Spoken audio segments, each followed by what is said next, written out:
Bapak Ibu sekalian yang dimuliakan Allah Subhanahu wa taala, wa may yudlil, tetapi siapa yang tidak membuka ruang untuk masuknya hidayah karena dia summum bukmun umyun fahum la yarji'un, karena telinganya sudah tuli, matanya buta, mulutnya bisu, maka hidayah tidak bisa masuk karena dia tidak kasih peluang hidayah itu masuk. Dia pembegal, dia perampok, tetapi ada suaranya Gus Bahar, dia masih mau mendengarkan, berarti dia masih membuka secercah hidayah. Dia jadi perampok, takonya sekucur kubu, ketemu orang kasar, tapi sama kakaknya yang imam masjid dia tetap manduk-manduk, itu masih ada dalam hidayah. Bisa dipahami apa? Dia sah begal-begalnya orang, tapi kalau masih hormat kepada kiai, itu berarti membuka pintu hidayah. Tapi kalau dia sudah begal, gitu, Quran dirobek-robek, hadis dirobek-robek, ulama kiai tidak direken, pintu hidayah tertutup begitu. Tapi kalau dia masih hormat kepada orang yang pintar, masih hormat kepada orang tua, masih hormat kepada kakaknya yang alim, maka orang itu masih mungkin bisa dapat hidayah. Tinggal ditunggu saja posisinya berapa persen, butuh berapa lama, mungkin nunggu dia stroke dulu, baru setelah stroke lah kan ada orang dong setelah sakit-sakitan baru ada orang nunggu pensiun baru rajin ngaji.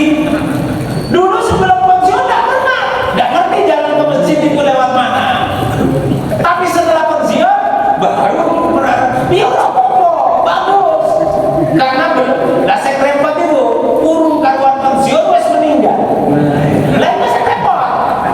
Padahal pas belum pensiun saya petang-petang lembakannya tinggi lah, mobilnya Rubicon Rubicon. Saya ngisi pengajian di sekolah tinggi ilmu ekonomi itu, pengajian Husnul Khotimah yang yang pensiunan Pemkot Surakarta. Keluar pengajian duluan, di depan pintu nutupi mobil saya itu Rubicon, Pak. Tak kira mobil saya berubah jadi Rubicon. Langsung saya ingat itu yang sertifikat laut itu. Pak kepala desanya naik Rubicon, langsung ngelihat saya. Tadi isi pengajian lagi di Masjid Al-Latif Fakultas Ekonomi, lagi di depan masjid ketemu Rubicon lagi. Oh kelihatannya saya mau dikasih Rubicon. Berkali-kali saya ketemu Rubicon, sama perempuan dia saya.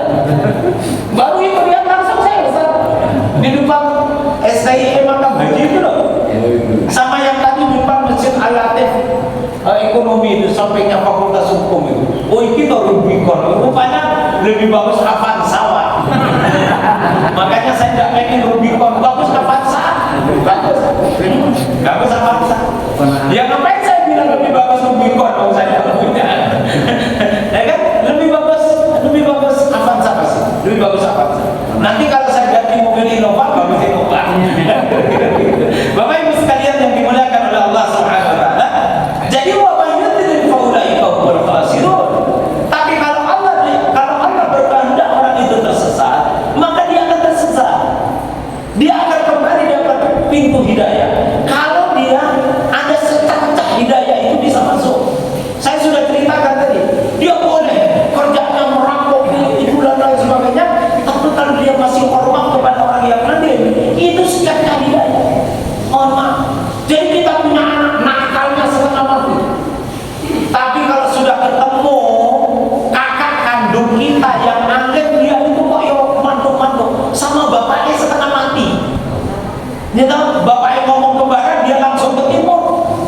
Tapi kalau sudah disuruh pamannya yang ngomong, itu kok ya terus atau disuruh gurunya ngomong, lah kok mau dengarkan? Oh berarti hidayah masih bisa masuk.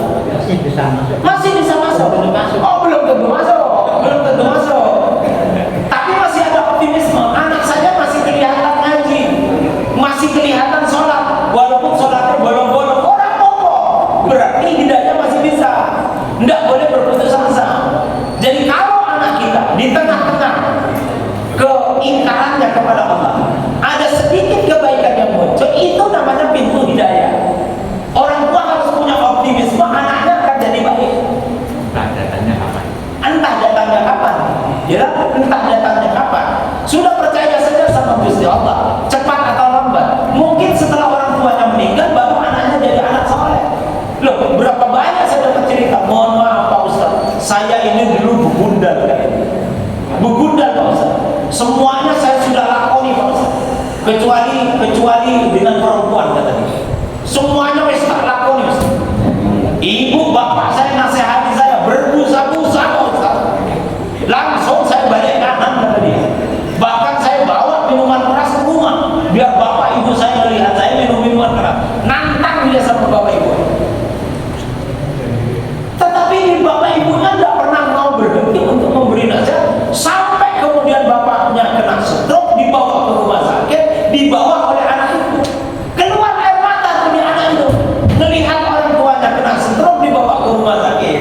Sudah babak, you know?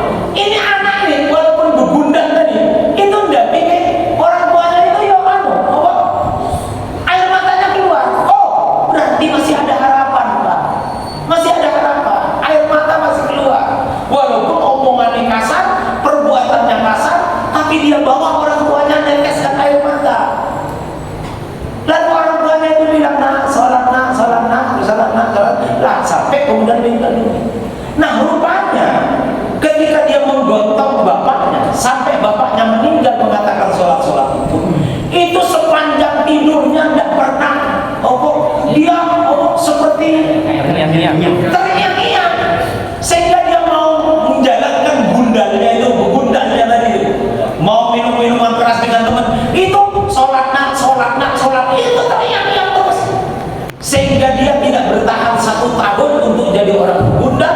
Setelah itu bertaubat kepada Allah, lalu dia jadi pengusaha Pak. Tapi wes tatonya di mana-mana Pak. Wes kadung orang tidak berani sama dia. Lalu dia buat rumah makan tukang parkir depan tidak berani Pak, parkir ya. Tapi dia wes tobat, dia udah tobat. Tapi dulu mantan loh begundal, jadi apa ada manfaatnya dulu jadi begundal Pak. Jadi sekarang dia buat rumah makan, buka cabang di sini, itu aman semua. Karena dia pasang foto dia gede-gede. Dia pasang foto dia, itu aman, nggak ada yang ganggu. Tukang parkir juga izin baik-baik, nggak ada yang ganggu. Jadi rupanya hidayah itu masuk setelah orang tuanya meninggal. Maka Bapak Ibu kalau punya anak begundal, jangan pernah berputus asa untuk menyampaikan kalimat yang baik. Biarkan kalimat baik itu nanti mengiang-iang di telinganya sampai Allah kirimkan hidayah kepadanya. Ya Bapak, nah sholat tidur lagi. Ayo sholat tidur lagi. Ayo sholat. Besok ya gitu lagi. Ayo sholat. Besok ya gitu lagi. Jangan pernah mengatakan, alah, kemarin tak suruh sholat tidur lagi. Wes kalau usah tak bangun ke, wah ya sudah bablas. Nggak usah, nggak apa-apa. Ingatkan aja terus. Nggak diikuti, ingatkan aja terus. Ya nggak usah main kasar, ancam-ancaman. Kamu nggak sholat, tak hapus di kakak keluarga. Kalau dia terus malah melonjak, orang apa Pak? Hapus orang apa? Nggak usah membuat apa? Konfrontasi. Karena ngerti anak kita ini udah dewasa dia, udah bisa cari uang sendiri, udah punya apa? Kan orang tua memandang anaknya walaupun wes jadi direktur manajer ya tetap anak loh. Maunya orang tua tetap anak, walaupun anak wes dokter menurut dia tetap anak. Tetapi kita harus paham betul kalau anak kita kondisinya seperti itu, nasihat, dia ikut nasihat. Siapa tahu Allah kirimkan hidayah lewat nasihat kita justru setelah kita meninggal